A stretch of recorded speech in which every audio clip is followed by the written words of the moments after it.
What's up, guys? JD Venom here, part of Venom Nation Wrestling, and this is my Monday Night Raw review for tonight, June the 5th, 2017. I am JD, and we are coming off the heels of WWE Extreme Rules last night. Before we begin tonight's review here, be sure to leave me a thumbs up, subscribe to the channel. Be sure to follow me on Twitter and like my Facebook page, where both links are down below. Daily wrestling videos here on the channel, 7 days a week. Some people who have thousands upon thousands of subscribers don't give you that content 7 days a week. Gonna be giving you live reviews of WWE Raw, SmackDown, NXT on Thursdays. We'll have a video. We usually have videos on Thursdays of some wrestling news throughout the day. Friday is the Getting Over podcast, which is the best news and rumors on YouTube. On Saturdays, we got our top 10 series, a top 10 video every single Saturday in a podcast format.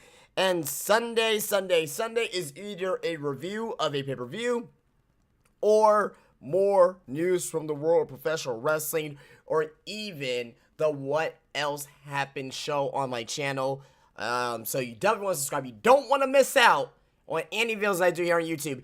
That's if YouTube will decide to push wrestling content on YouTube. I don't even know why I'm doing this. I just because I love it. I do want to get a fan base, a following here. But right now, I am starting at a shut the fuck up. I'm starting at a very shitty time on YouTube. I just am. I'm just gonna call it what it is. But be that as it may, tonight's Raw, way better than last week.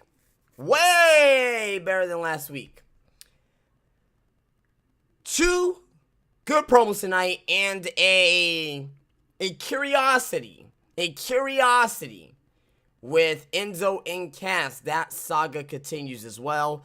I'm going to give you my, my theories of what's happening with that storyline as we go along here with the review here, guys.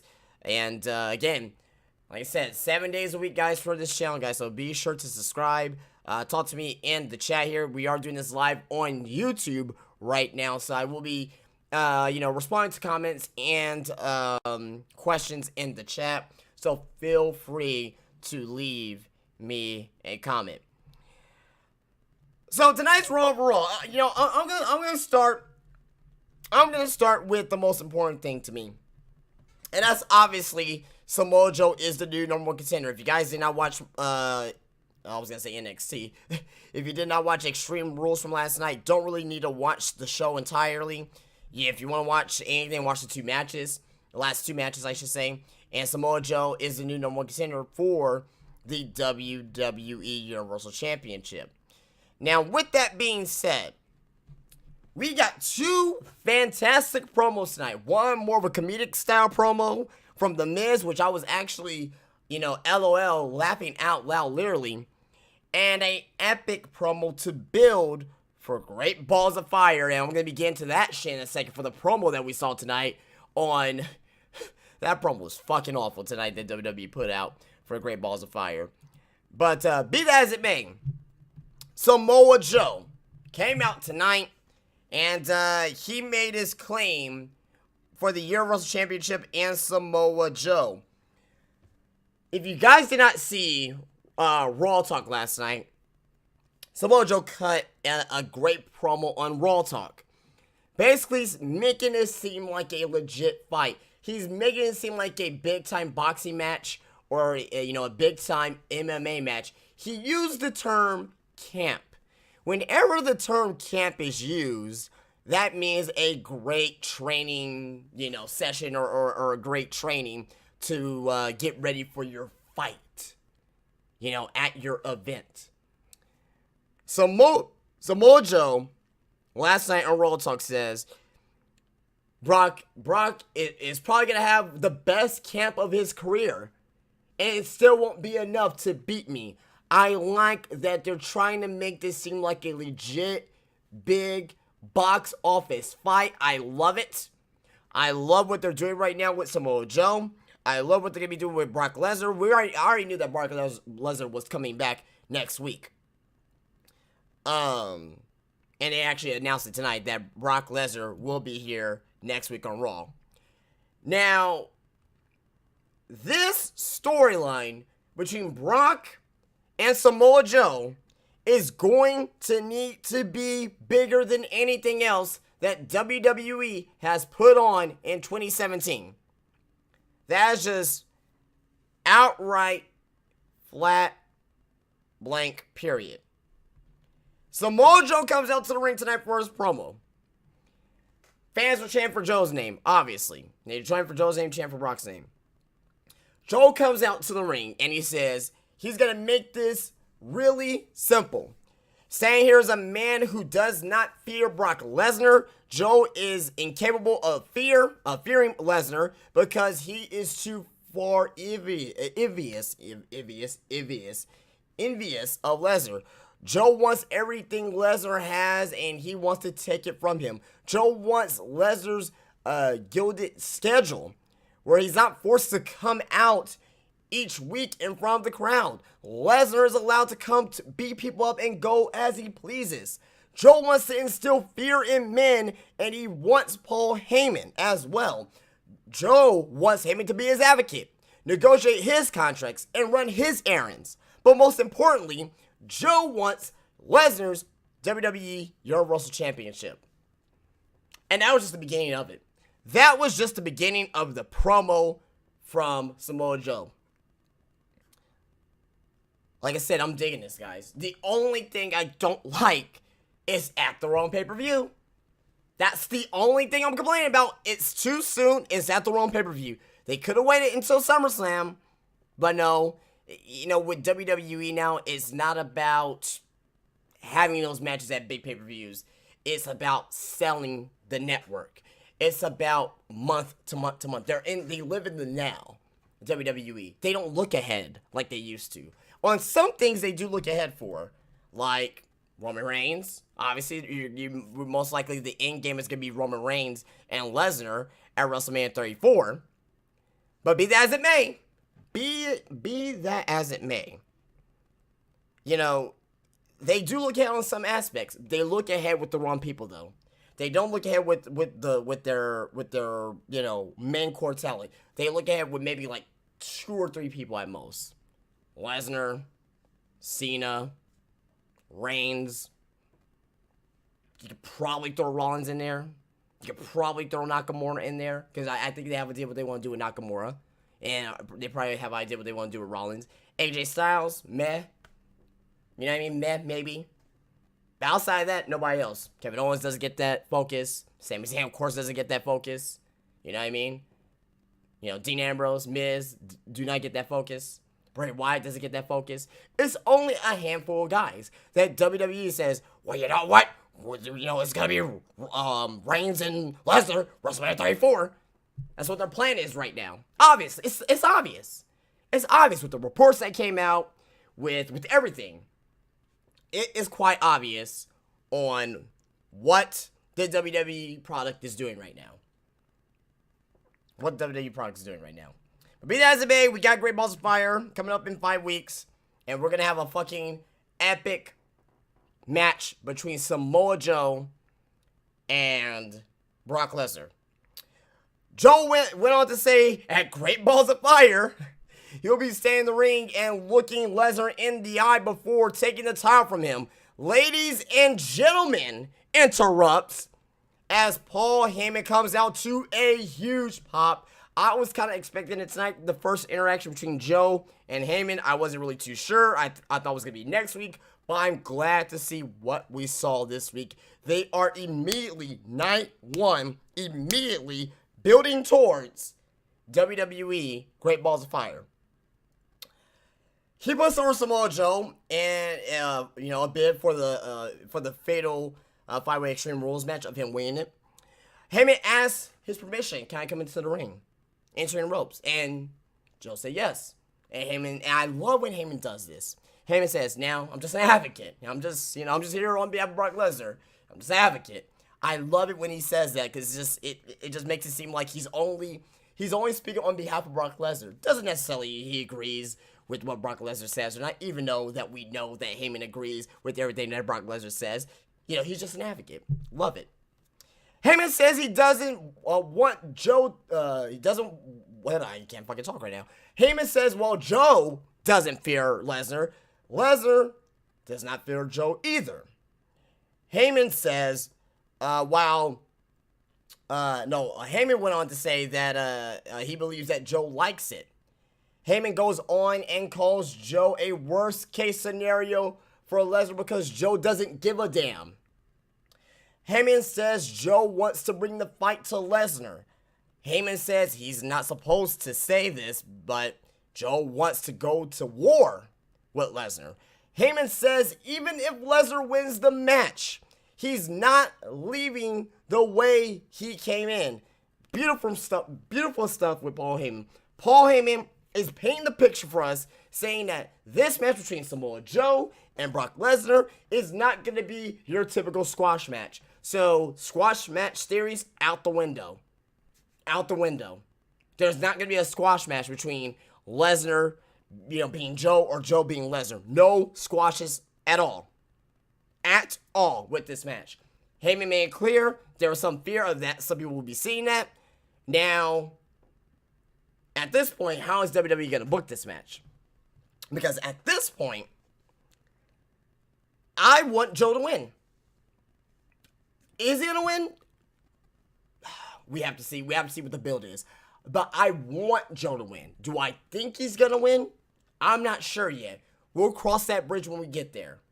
We will cross that bridge when we get there if I think Samoa Joe is going to win.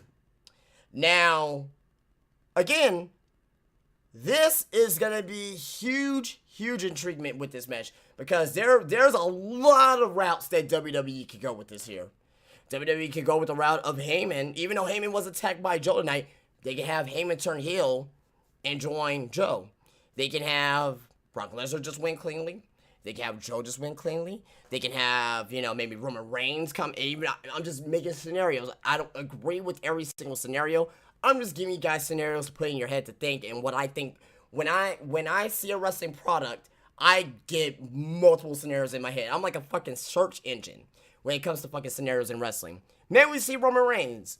Maybe we'll see Braun Strowman come back. Because remember, Braun Strowman wanted Lesnar. And about around that time, I know Braun Strowman's supposed to be out for 6 months kayfabe.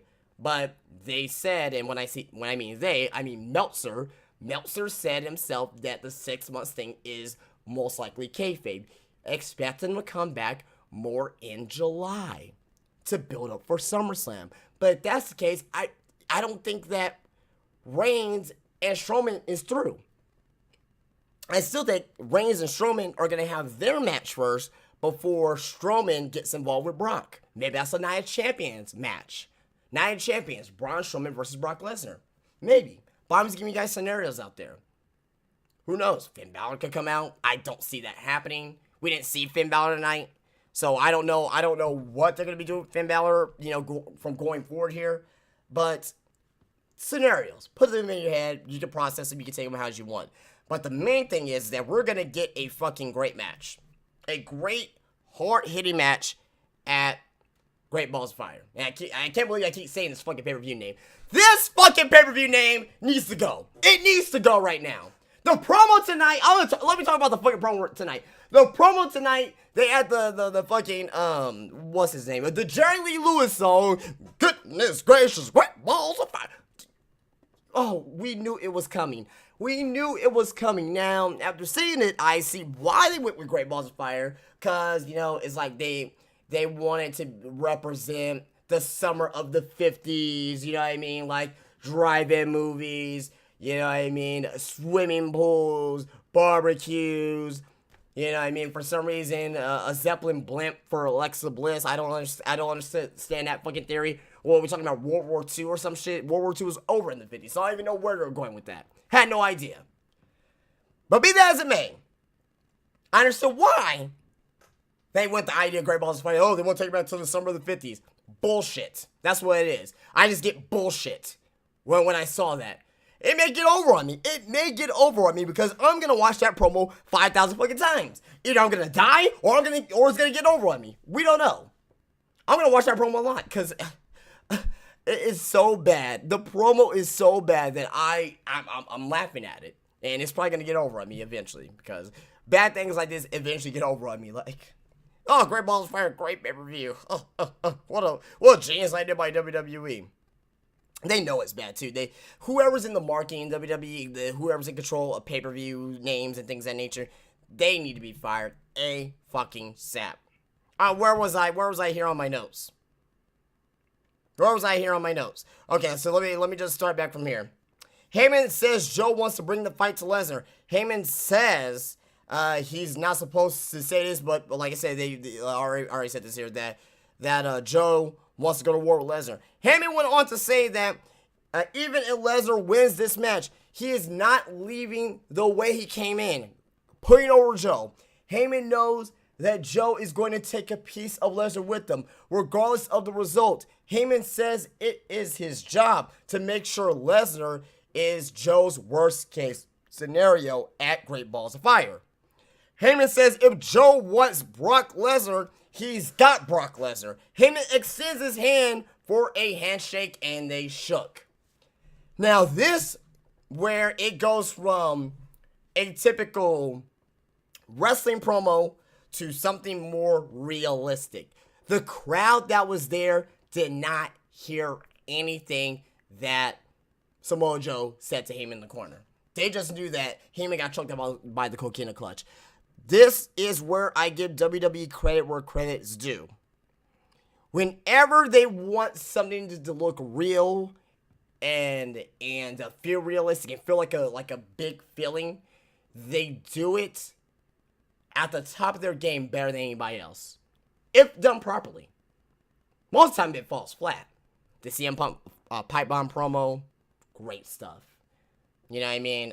Sometimes when Cena does his shoot style promos, great stuff. This was great tonight. This took a pretty good promo to a fantastic promo. After that, Heyman tries to leave, but Samoa Joe turns him around and says, you're not leaving that easy.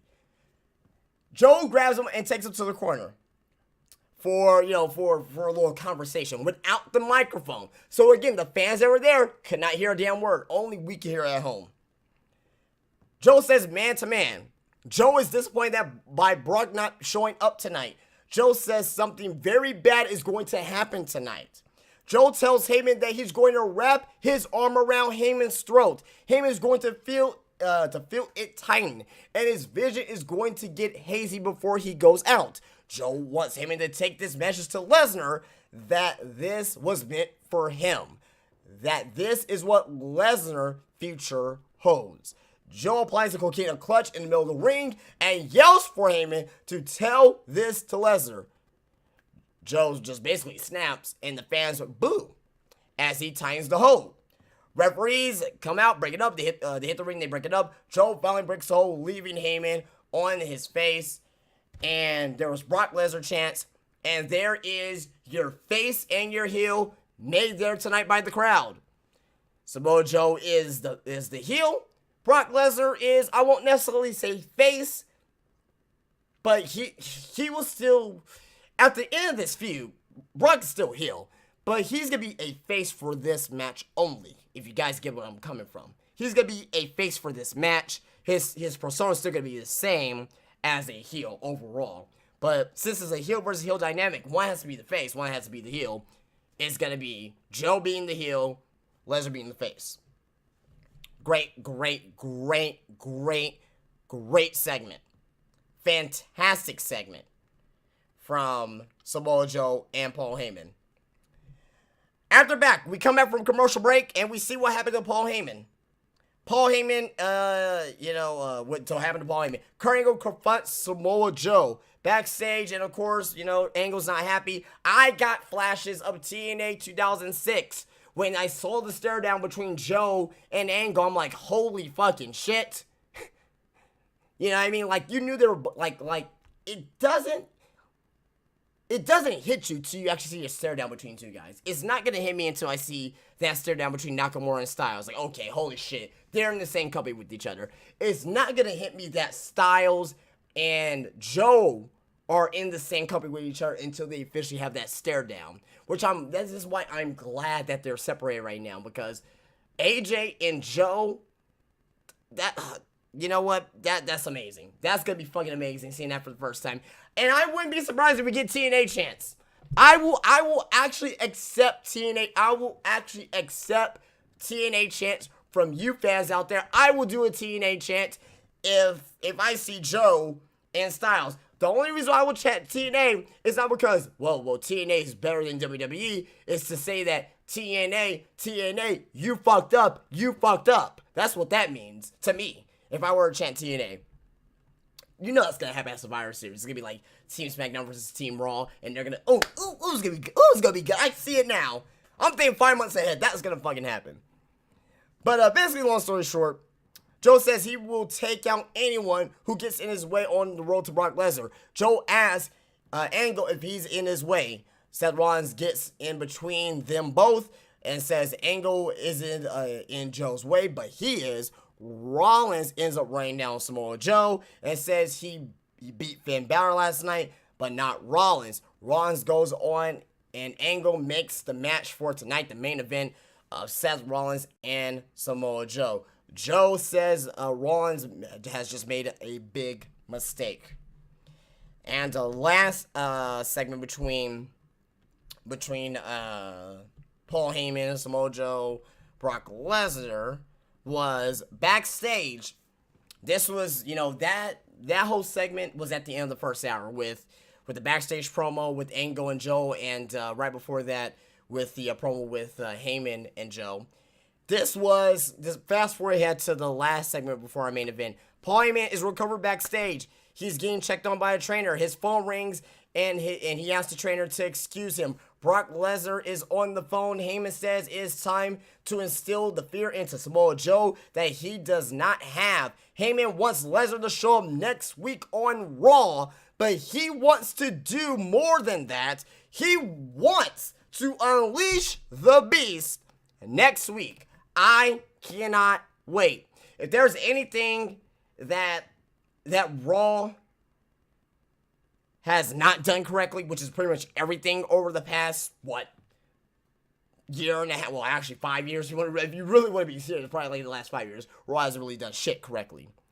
But within the most recent time frame since WrestleMania, I would say, I can't wait for this.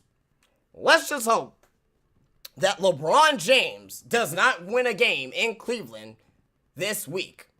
Because if LeBron, and the reason why I'm saying this, guys, there's a method to my madness here. If LeBron James wins one game in Cleveland against the Golden State Warriors, there will be a Game 5. And Game 5 is, guess what, guys? Next Monday. Next Monday, if there is a Game fucking 5. Which means that, despite Samoa Joe, despite Brock Lesnar, Raw will probably still get a bad rating, unfortunately. And I don't want to get a bad rating. I really don't. Just because of the fact that they may hit out of the ballpark. They hit out of the ballpark tonight with this particular promo, I will say, from Samoa Joe. And they also I won't say hit out of the park, but they got a triple. They got a nice little triple play with the Miz tonight. In the Miz segment, we'll be talking about that in just a short moment. But that is the main thing tonight with Monday Night Raw. That is, if you were to go back and watch anything, that will be it. That's the only thing you gotta watch. Everything else on the show was absolute dog shit.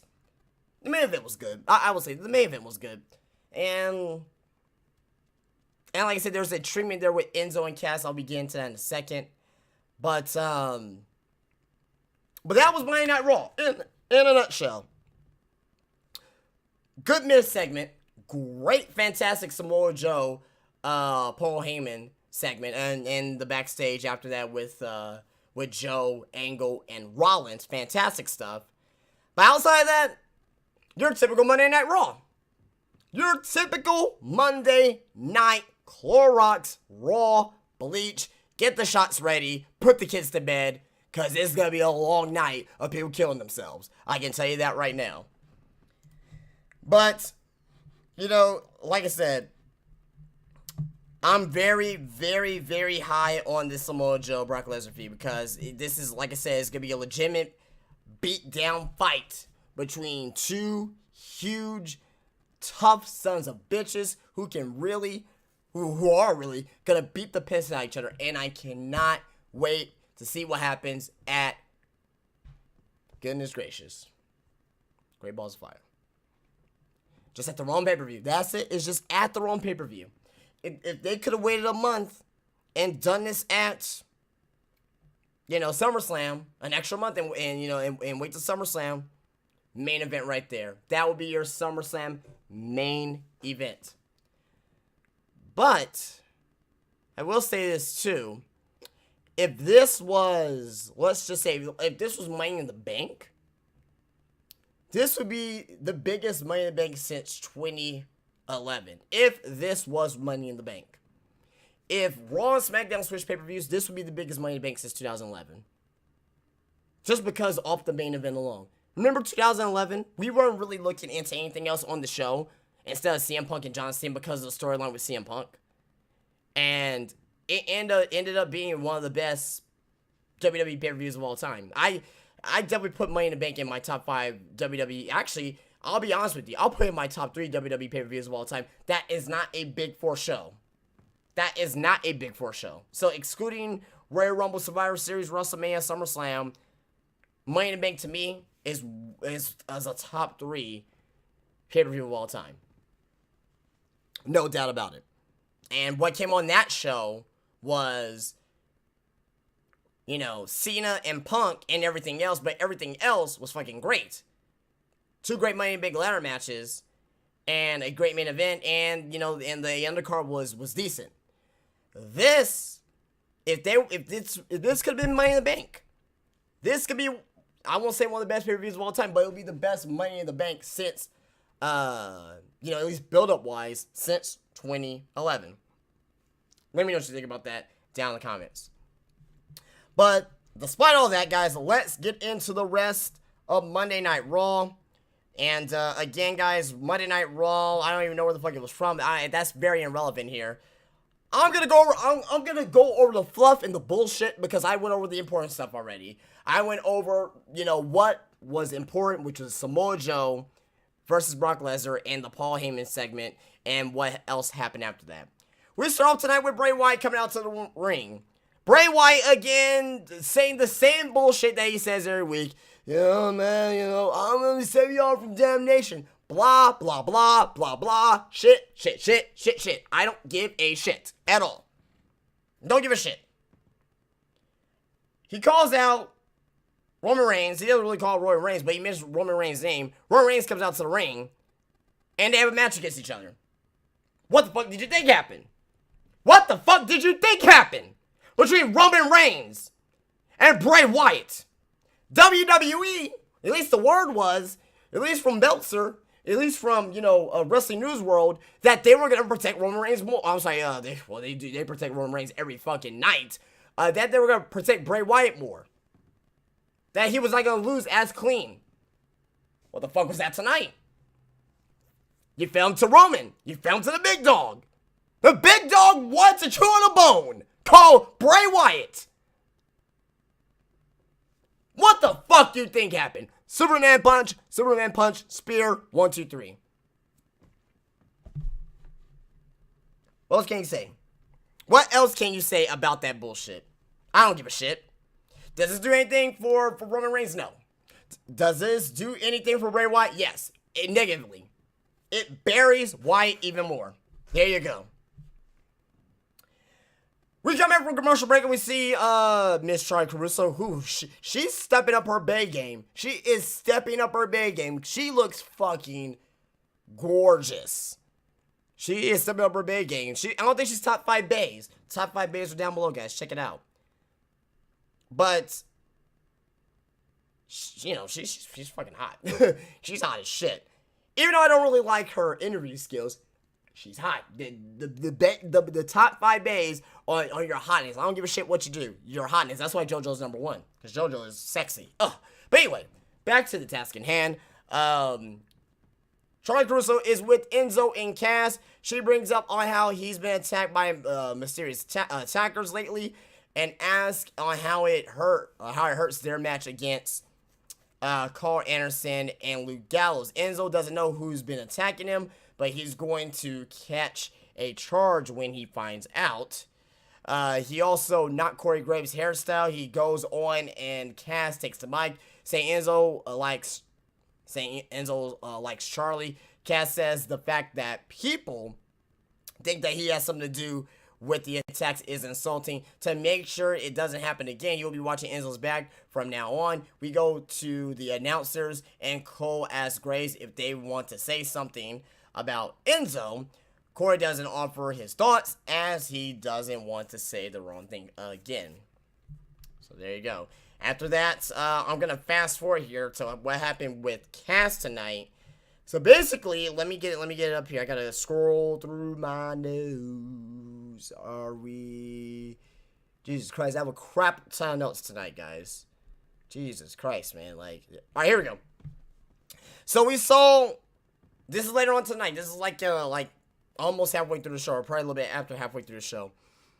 We see The Miz and Maurice walking backstage because The Miz was going to come out and do his championship celebration. We'll get to more of that in a second.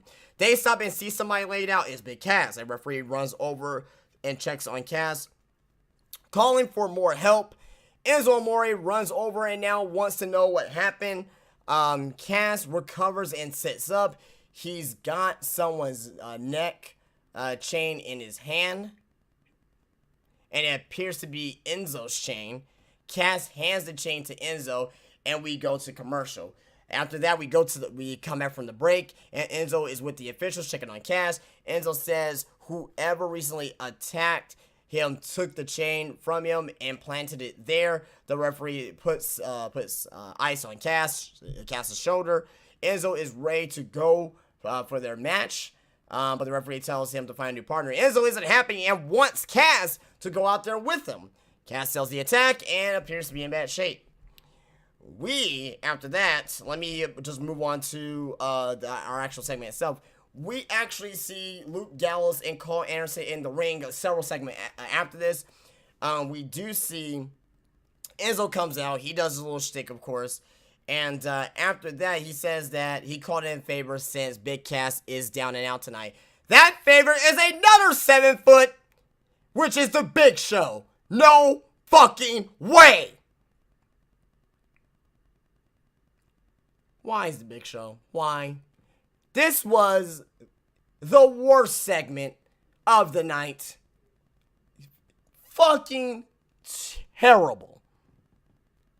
At first, I thought the Big Show was going to turn heel. I thought he was going to turn heel. I was like, oh my God, no. Big Show's going to turn heel again. His 88th heel turn in the past 10 years. You know, Show comes out. Enzo dances around Show. He doesn't look impressed. You know, Enzo jokes around about, Show's weight loss. They can be joined 205 Live. You know, Enzo says, oh, I'm 206 pounds. You know, that means I'm a heavyweight. Like, get the fuck out of here. This whole promo can go kill itself. Show just out of nowhere just lines up. PG bullshit. They do comedy. And Show does the usual cast promo. They basically they have the match. Gallows and Anderson again gets buried. Again, Anderson and Gallows needs to go back to New Japan, or they should have been traded to SmackDown when the shakeup has happened. What the fuck? This was your tag team champions going into WrestleMania. 2 months later, look at them now, jobbing to Enzo and Big Show. Not even a real tag team. Kayfabe-wise, Gallows and Anderson should have mopped the floor with Enzo and Show. Because Enzo and Show have no chemistry as a tag team. Fucking pathetic. After that, Big Show and Enzo wins. Who gives a shit about the actual match itself? The match sucked. If you want me to give you a fucking breakdown, if you want to see a breakdown, go to somebody else who will give this show a fucking 8 out of fucking 10. One of the best Raws this year. Go fuck yourself. You can take the people who give you bullshit on YouTube. I ain't that fucking guy. I'm not gonna give you the bullshit. You got other guys out there that will be sucking the corporate cock. They ain't me. I'm corporate cock free, so I'm a virgin to corporate cock. So, yeah, no, okay. Anyway, we come back from commercial break and we see Enzo, who's with the Big Show. They walk up to Big Cass. Cass says Show has been gone for a few weeks, and as soon as Enzo needs a partner, there he is. Cass says someone has been sneaking around, attacking them, insinuating that is Show. Show says he's a giant. He can't sneak around. Enzo tries to kill the tension and invite Show to hang out with them. Show passes on the invite, but they appear to be on good terms all of a sudden as Enzo and Cass walk off. I tell you what's going to happen next week. Cass versus Big Show. That's what's gonna fucking happen. Because they're gonna have another promo with each other. And just some bullshit's gonna happen. I tell you who's in it. You see my boys there. Do you see my boys there? Do you see Scott Dawson and Dash Wilder? Because I do. I saw him again tonight. Backstage. And I think that it is the Revival. I think that is the Revival. It could be one or two things. It could be the Revival, or it could just be Vince Russo just swerving us all. Even though he's not part of the company, of course. It could be Vince Russo just swerving us all. At the end of the day, Vince Russo's there in WWE still, in some capacity. Because Cass attacked himself. You know what, Enzo? I wasn't attacked by the Revival. I attacked myself. Fuck. I can see that happening. I wouldn't be surprised if Cass gets jealous of what happened with Enzo and Big Show. Saying that, you forgot about me, huh, Enzo? Huh, Enzo? Did you forget about me? So it's going to be one of those two things. It's either Cass is going to turn heel based on jealousy, or that the Revival ends up attacking, or actually was the ones to attack Enzo and Cass. Maybe both will come up. Maybe they'll find out the Revival attacks them, both of them, but Cass still turns heel to be out of frustration with Enzo Amore. I can see both those things happening, just to swerve us all. That's what I'm going to say. I'm still going to say that the Revival was the ones to attack Enzo and Cass, but Cass is still going to turn heel just because of what Enzo has put that team through. I can see both of those things happening, actually. So that's going to be my official prediction as of right now.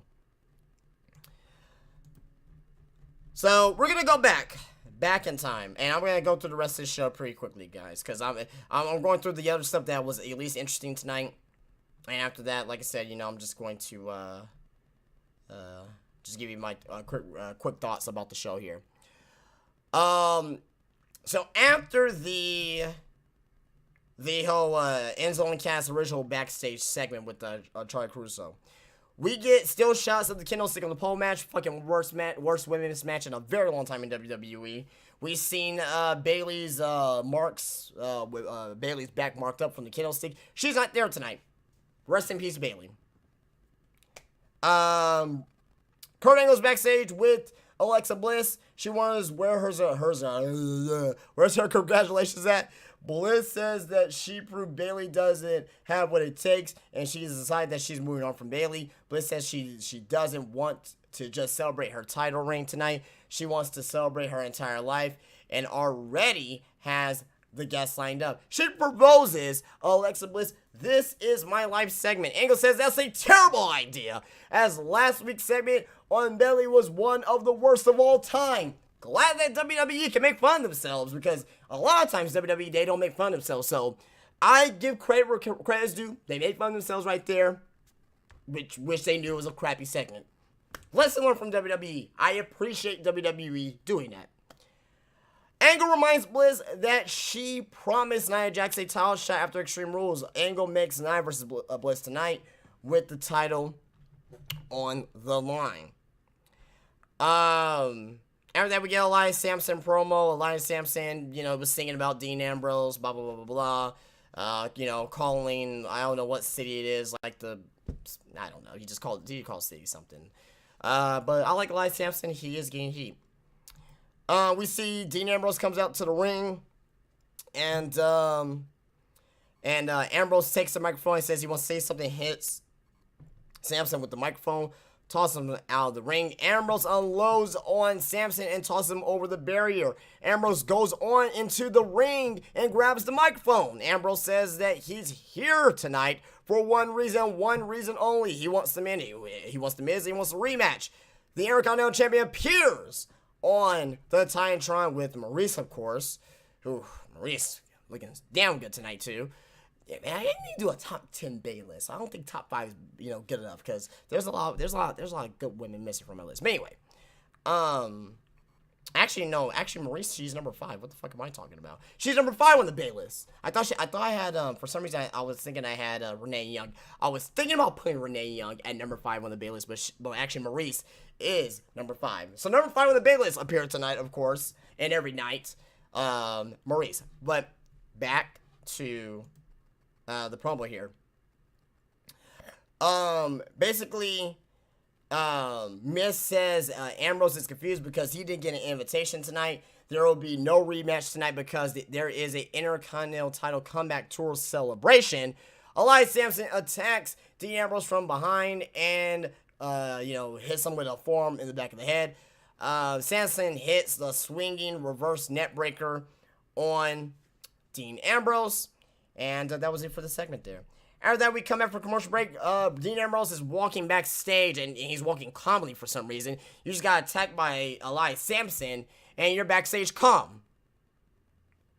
I understand it. I understand you don't want to act like a lunatic backstage because you're trying to find the Miz, but Kurt Angle was too smart for that. But he was mumbling about the Drifter. Kurt Angle walks up to Ambrose and Ambrose asks where the Miz and his dressing room is at.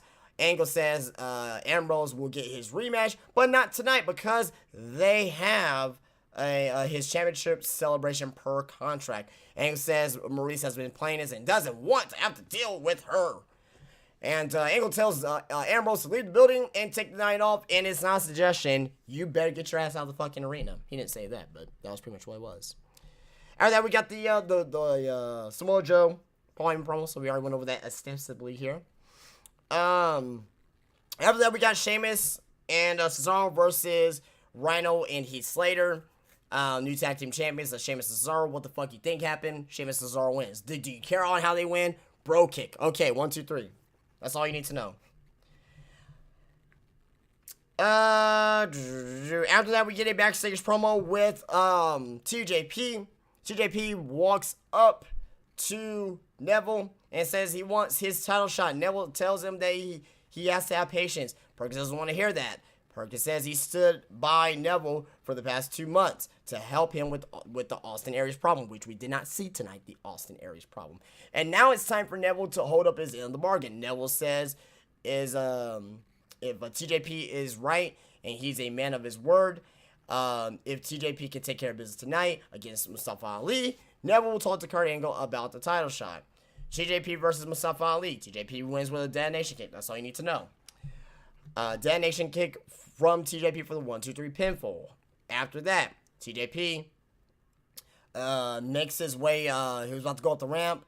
Power comes off. Neville comes out. Basically, Neville cuts a promo. Says he doesn't know how to break this to TJP. But he spoke with Kurt Angle about the title shot. And while he is the king of the cruiserweights, he's not a miracle worker.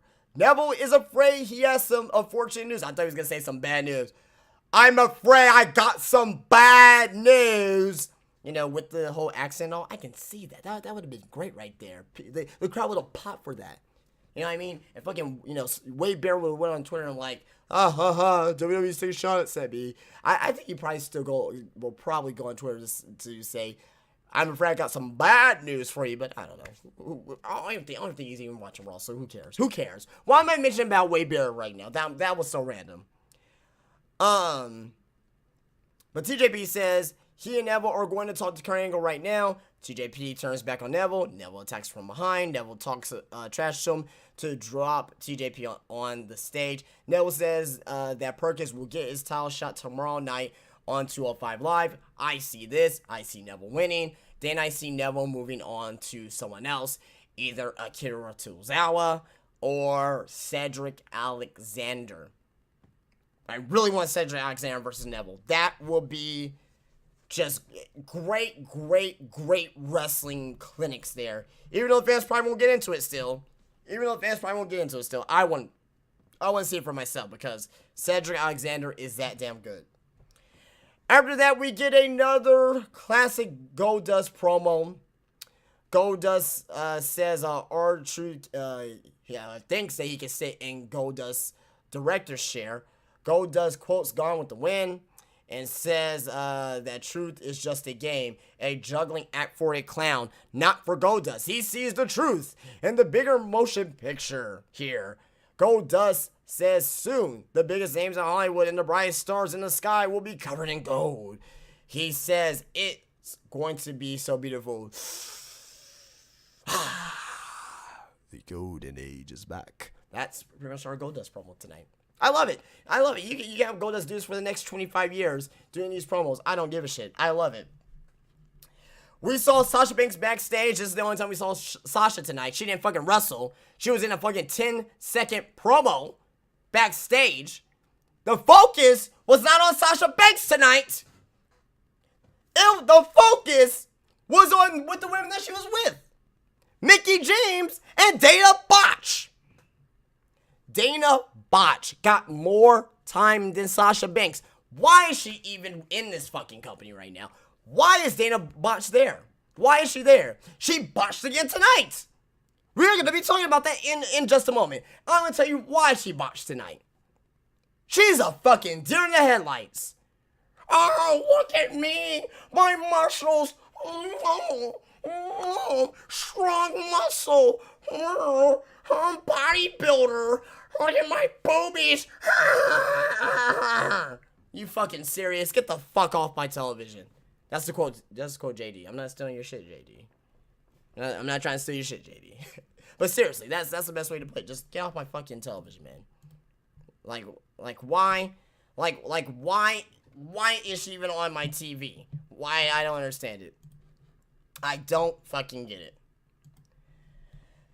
Be that as it may, though, this promo, and did I just lose my fucking promo? I lost my promo. Now I'm back up to Dean Ambrose. Let's go back to my promo. Damn, that went all the way up to the Cruiserweight match. Okay, there we go. Alexa Bliss walks in with those three women and says hi, but they don't want to hear it. Sasha leaves. Bliss stops Dana and Mickie and starts talking nice to them. Bliss asks if anyone is upset over Nia getting a title shot before them. She points to Dana's success. She said that Dana improved in the ring. Oh my god.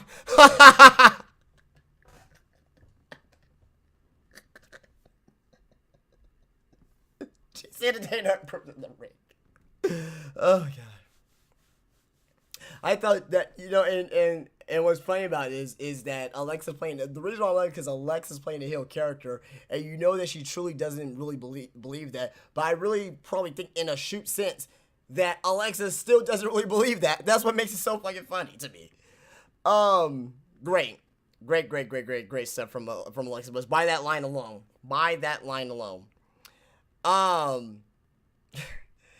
And Mickie says that being a deserving veteran to get a title shot. Bliss tries to rally the two and says that they all have a Nia Jax problem. Dana disagrees. No, you have a Nia Jax problem. Fuck off. Mickie says that she will be at ringside tonight to watch Bliss deal with her problem along with Dana Botch. After that, we get another, and I said that this was one thing that, that I was like, oh, hey, that I was saying earlier that there was only a few things. This was another thing that was intriguing, but it was very short, though, so I kind of forgot about this here. We go back up to the announcers table where we see, you know, Graves, Cole, and Booker T. Kurt Angle up, you know, comes up to call Corey Graves to the side. Cole says, this is one of the weirdest things that I've seen. You know, Corey Graves being called off air. We see Angle and Graves have a little chat on the side, to the side of the announcers table. They're looking at something on Angle's phone. Graves returns to the announce table. Cole asks, you know, what's going on. Graves ignores the question and comments on Kalisto making his fucking entrance. And again, as I said last week in my Raw review, I said that, hey, why don't you make this a fucking, you know, like WCW? If this was WCW, they just don't end on one question. Cole asked him, come on, what was that? That was 2 weeks in a row. And Corey Graves was like, blah, blah, blah, blah, blah. He just ignores it. Oh, look at Kalisto. If I was WWE, I will keep egging on and ask throughout the show, what's going on? Are you going to talk yet, Graves? Are you going to talk yet about the situation? Graves, what's going on between you and Kurt? What's that about? You know, I wouldn't ask him every single moment throughout the fucking show, but I will ask him periodically out the show to keep us in mind that this is going to be a big deal. They're not making this a big deal right now. It's going to end up being a big deal, but it may fall flat because they're not keeping it up, in my opinion. You let me know what you think about that in the comments, guys. Definitely want to hear your thoughts about that. But we get Kalisto versus Titus O'Neil. Who gives a shit? Kalisto wins again. You know what? I got it. This finally dawned on me tonight. The Titus brand is the new Job Squad. Because they never fucking win shit. And they're a comedy act, just about. They're trying to get Akira Tozawa in the group. They're going to be a new Job Squad. 2017's version of Job Squad. Mark my words. Kalisto beats Titus O'Neil again. Who gives a fuck? Do you give a fuck? I don't. After that, we got the whole Angela Cass thing. We go on to another great segment here of what I was talking about earlier, and we're finally getting to it now, of Maurice and the Miz in the ring. Maurice's music is playing. Ooh wee, ooh wee. Oh god, we got a little hint of it tonight. Just god damn it, just have her come out once and wrestle and have her theme music playing. Just oh god, I would just come on myself. Love that fucking theme song. Don't understand a lick of dick sits on what they're saying in French, but it's great. Just like Jerry Mahal's theme, just like Great Khali's theme, just like Muhammad Hassan's theme. I don't understand a lick of words that's saying, but they're great themes. It's great. But Maurice is in the ring. She introduces the Miz. Miz comes out, and you know, she praises her husband for you know, praises her husband being the new Intercontinental Champion. Miz hits the ring, and the fans start chanting, you deserve it. And I'm glad that the fans start chanting, you deserve it, so Miz could shoot it down. Thank you, Miz. I fucking love you, Miz. Because nobody else would have done this. Well, probably Kevin Owens. It'll be Kevin Owens and the Miz. They'll be probably the only two heels to do this. He says that would mean more if fans didn't chant it to everyone else who wins a title. Fucking great shit, Miz. This is what I've been saying. The this is awesome chant. The you know, the you deserve it chant, the what chants, those chants I all hate now. I despise those chants. Thank you, Miz. Thank you. I love you, Miz. Fucking awesome. Miz says that the Intercontinental title comeback tour kicks off tonight as he continues and tries and restores the IC title to the heights and the glory it once knew. They raise each other's glasses. They have champagne in the ring. Miz proposed a toast to himself. He also praises his wife for putting all this together, including the dancing bear mascot. Maurice thinks that was him, but says that she didn't get the bear to come. They go back and forth about the bear. Graves mentions it. It looks like a local. It's a local celebrity. I don't get that, but a paranoid Miz turns around and attacks the bear and lay him out with a skull crush finale. Great shit. Because I'm over here tweeting people on Twitter. I like to interact with people on Twitter. You guys should follow me on Twitter at JDVenom02. You guys should follow me on Twitter. Reason being is because that I like to, you know, put my predictions out there and things of that nature, you know, as the show goes on. And as the show was going on, I did say that, hey, Obviously. And everybody was saying, hey, that's that's Dean Ambrose. Dean Ambrose is in there. WWE finally did something smart. They did something that was a little bit unpredictable tonight. They actually put somebody else in the bear costume, which was a real laugh. I was laughing out loud. That was a real laugh out loud moment, because I got two things from that. Number one, I got Scooby-Doo when you know, at the end of every episode of Scooby-Doo, when they ripped off the mask of the fucking monster, and the monster says, or the guy, you know, underneath the mask, whoever, says, I would have got away with it too if it weren't for you lousy kids and your stupid dog. Then I got flashbacks of fucking Ace Ventura from 1994. If you remember, at the end of Ace Ventura, if Ray Finkel's a man, and you know he's trying to pull the wig off of the female lieutenant. Fucking great shit. That I got those two flashbacks and visions in my head when I saw that. I was laughing out loud. Great stuff, and it got even better. This segment actually got even better.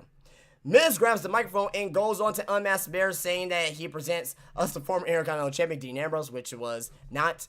It's just some kid. He says, "Oh well, at least you can say I was beaten up by the Intercontinental Champion."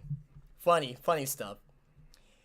He tosses him out the ring. We see a big president being wheeled down to the ramp by the crew members. Maurice looks on excited. Miz goes out of the ring and starts beating up the kid with a steel chair, which is fucking hilarious, because I didn't think Ambrose was in there either, because they kind of made it a little obvious at that point. It was still funny though. It was still funny. Don't get me wrong, but it was a little bit obvious. Okay, he's not in there either. Maurice yells and tries to stop him. He destroys the gift and actually pleads for him to stop. Says that she worked hard on the president. Maurice says the gift is from her. He thought it was Ambrose. He was doing elbow drops on it, hitting with a fucking steel chair. Great stuff. Just beating the stuffing out of this package, literally. It was revealed to be a grandfather clock. Maurice Christ says it's timeless, just like the Miz. Oh, poor Maurice. Bay number 5. She says that he ruined it and shoves the mic in his chest, and before walking off, Miz is like, oh, babe, come back. Oh, I love it. Oh, they're so cute. They're so cute together. Miz blames Ambrose for this and wants to know where he's at. Miz goes back into the ring and wonders if Ambrose bought a ticket, or if he's wearing a Callisto or a Sin Cara mask. Miz goes on to rant about Ambrose and says that he's scared of the Miz. We see a cameraman enter the ring and stand behind Miz. Miz sees this on the big screen, turns around, and eats a dirty deeds. Ambrose drinks some champagne, and that's it for that segment. Funny segment. I will give it that. Funny segment. We're obviously going to see a rematch between Miz and Ambrose now, which I don't necessarily agree with. So, even though we got a great funny segment tonight, we're still going to get Miz and Ambrose again. Fuck you, WWE. But before that, though, we did see, because remember, as I was saying earlier, we did see Dean Ambrose get escorted from the arena. Now, with that being said, we saw the Revival backstage with the Miz. We saw Revival backstage when Dean Ambrose returned to the ring. Now, the reason why I'm bringing up Revival, because I was talking about earlier of Enzo and Cass. Again, I think that Enzo and Cass was attacked by the Revival, but I still think Cass is going to turn heel based off this whole situation with Enzo being involved. That's what I think. And again, let me know what you think about that down in the comments. After that, we saw Alexa Bliss versus Lana Jax. This was nothing much, guys. Alexa Bliss wins by disqualification. Nia Jax was dominating this match. We saw Dana Botch and Mickie James come out to the ring. Bliss rolls out to the ring, and for a breather, Bliss crawls onto the floor and sees Dana and Mickie James. She shoves Dana and then Mickie. Then Bliss attacks them both, and they attack her for disqualification. So by technicality, Alexa Bliss is still your women's champion. After that, Alexa escapes the ring. Dana and Mickey is both attacked by, I was going to say Alicia Fox for some reason, by Nia Jax. And what I think we're going to get, guys, is, I don't want to say at a pay-per-view or anything, but we may probably see like a Lumberjill match, maybe. Maybe. There's not enough women on the roster, though, to have a Lumberjill match for the Raw Women's, but I can see something of that nature happening. Or like a no disqualification match with Nia Jax and Alexa Bliss. After that, we got our main event of the night. After the Paul Heyman backstage segment, we're going to skip that because I already talked about that more than enough. We did get our main event tonight of Samoa Joe versus Seth Rollins. Forgot who he went up against. Long story short, Bray Wyatt somehow gets involved in this match with his little blah, blah, blah, blah. I don't know why Bray Wyatt is involved with this. He lost to Roman Reigns clean tonight. Now Bray Wyatt immediately moves on to Seth Rollins for some fucking reason. He wasn't there out in the ring again tonight after his match earlier, but he causes Seth Rollins a distraction and have Samoa Joe win by the cocaine clutch. You ruined a decent main event for that shit. For a feud that I'm not going to give a shit about. For Seth Rollins to beat Bray Wyatt. Again, guys, Bray Wyatt, remember, guys, I said this earlier. Bray Wyatt is supposed to be protected by WWE. You're doing a fucking fantastic job with this. You have him lose tonight cleanly against Roman Reigns, and just pull him up against a feud against Seth Rollins, because that makes it even better. Fantastic stuff. Alright, guys, well, again, tonight's Raw, there was some good stuff, some great promos. With two great promos and very intriguing stuff with Enzo and Cass, and also as well intriguing stuff with Kurt Angle and Corey Graves. Still get a show 4 out of 10. The 3 hours didn't really do it for me. Still get a show 4 out of 10, but it was better than last week. I will say that, but it's like saying, you know, the shit that I took last week is better than the shit that I took this week. It's still shit at the end of the day, guys. But guys, let me know what you think about this here. Be sure to leave a thumbs up here on your way out. Subscribe to the channel, Venom Nation Wrestling here, 7 days a week. Video content here on my channel, guys. You do not want to miss out. Even though YouTube is probably not going to push my fucking video out there, you know, hell, hopefully my content gets seen by somebody. And hopefully my content gets pushed out there to the masses, because I deserve it. I deserve it. I'm good. I'm a good person. I'm a good person. But guys, that's it for me. If you guys did like this here, be sure to leave a thumbs up on your way out. Be sure to subscribe to the channel. Be sure to follow me on Twitter. And like my Facebook page, where both links are down below. And that's it. Just tomorrow is going to be my SmackDown live review. And yeah, I'll see you guys later. You guys have a great night. Peace out.